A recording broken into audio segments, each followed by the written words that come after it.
ছিল ছোট্ট একটি পাখি, নাম তার টুনটুনি।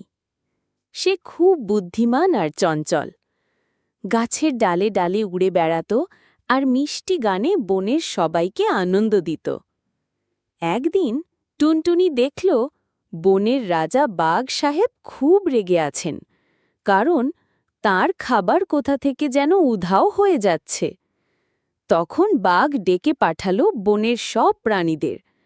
বাঘ গর্জন করে বলল, কে আমার খাবার চুরি করছে, যদি কেউ ধরিয়ে দিতে পারে তাকে আমি পুরস্কার দেব।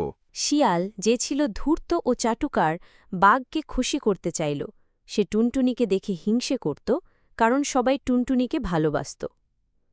শিয়াল বাঘকে বলল, মহারাজ, আমি দেখেছি ছোট্ট টুনটুনি আপনার খাবার নিয়ে উড়ে যায়। বাঘ রেগে আগুন। সে টুনটুনিকে ধরতে গেল, কিন্তু টুনটুনি বুদ্ধিমতী। সে একটা বুদ্ধি আঁটল। টুনটুনি বলল, বাঘ মামা, আমি তো এত ছোট্ট, আপনার খাবার তো আমি তুলতেই পারি না। আপনি নিজে একবার গিয়ে দেখুন কে নিয়ে যায়। তখন টুনটুনি শিয়ালকে ফাঁদে ফেলার প্ল্যান করল। সে শিয়ালকে বলল, শিয়াল দাদা, বাঘ মামা বলেছে আপনি যদি খাবার পাহারা দেন তবে পুরস্কার দেবেন। শিয়াল রাজি হয়ে গেল। সারা রাত সে পাহারা দিল।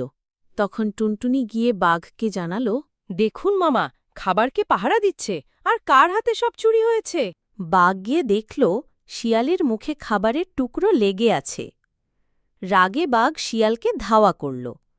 টুনটুনি গাছে বসে হাসল আর বলল, বুদ্ধি থাকলে শক্তির দরকার হয় না।